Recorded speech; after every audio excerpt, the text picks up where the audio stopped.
கார்த்திக், ம் சாப்பிடு. ம்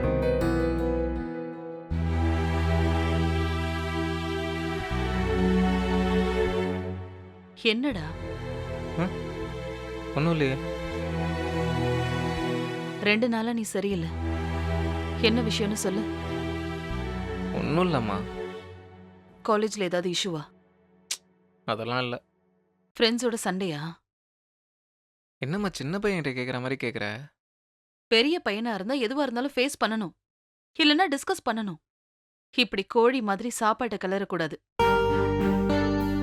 இல்லை, உன்கிட்ட கொஞ்சம் பேசணும்னு நினைக்கிறேன். சொல்லு. அம்மா, அது ம், நான் திரும்ப டெல்லிக்கே போயிடவா? என்ன? எனக்கு இங்கே பிடிக்கவே இல்லைம்மா. ஏன் திடீர்னு? இல்லை, அங்கே போனால் கொஞ்சம் பெட்டராக இருக்கும்னு தோணுது. அப்ப ஸ்டடீஸ்? அங்கே கண்டினியூ பண்ணிக்கிறேன். விளையாடாது கார்த்திக். அங்கிருந்து கிளம்பும் போதே நான் உன்கிட்ட இதெல்லாம் பேசினேன். ஏற்கனவே அதுல 1 வருஷம் போயிடுச்சு. இவ்ளோ ஈஸியா சொல்ற? புரிஞ்சுக்கோமா, எனக்கு இங்கே பிடிக்கவே இல்லை. ஏன் பிடிக்கல? திடீர்னு என்னாச்சு? சொல்லு. அவர் இங்க இருக்கிறது உனக்கு பிடிக்கலையா? அதனால கிளம்புறங்கிறியா? அதெல்லாம் இல்லைம்மா. அப்புறம்? அம்மா, அங்கே போனால் எனக்கு கொஞ்சம் பெட்டராக இருக்கும்னு தோணுது. அனுப்பிடுறேன் ப்ளீஸ். எப்படி? ஒரு ரீசனும் இல்லாம திடீர்னு இங்க பிடிக்கல? என்னன்னு சொல்லு. சொன்னா டிஸ்கஸ் பண்ணலாம்ல. அதை விட்டுட்டு அங்க போறேன் இங்க போறேங்கிற. சொல்லுடா. சொன்னால் நீ கரெக்டாக புரிஞ்சுக்கணும். முதல்ல சொல்லு. அதுக்கு முன்னாடி கண்டிஷன்லாம் போடாத.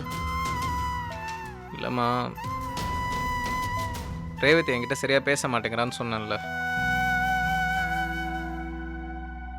காலேஜில் நான் பார்த்தாலே அவாய்ட் பண்ணிட்டு போகிறா. காலேஜ் போகவே பிடிக்கலம்மா. இனி நமக்குள்ள ரிலேஷன்ஷிப் வேணாம், அப்பாவுக்கு பிடிக்கல அப்படின்னு அவள் சொல்கிறதெல்லாம் வேலிடான பாயிண்ட்ஸ் தான். ஆனால் என்னால் அதை அக்செப்ட் பண்ணிக்க முடியலம்மா. அவள் என்னை அவாய்ட் பண்ணுறதை பார்க்கும்போதெல்லாம் அவ்வளோ கஷ்டமாக இருக்குது. அவளுக்கும் கஷ்டமாக தான் இருக்கும். எதுக்கு இதெல்லாம் சொல்லு? பேசாமல் நான் போயிடுறேம்மா.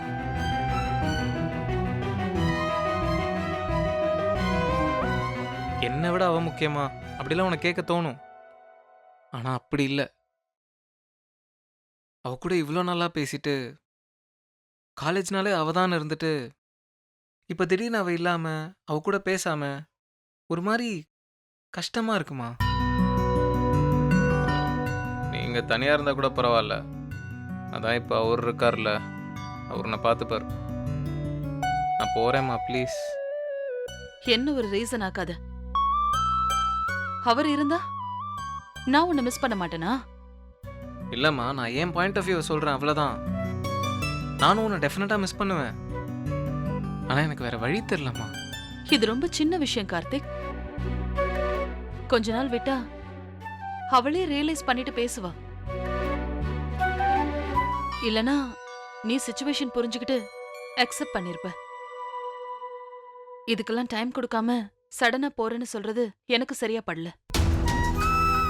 இந்த வயசுல இந்த குழப்பெல்லாம் நார்மல். எதுக்கு பயந்து ஓட ஆரம்பிச்சா ஓடிக்கிட்டே இருக்க வேண்டியதா இருக்கும். என்ன கேட்டா நீ வேணா ஒரு பிரேக் எடுத்துட்டு ஒரு சின்ன டிராவல் போயிட்டு வாயேன். டெல்லிக்கே கூட போயிட்டு வா.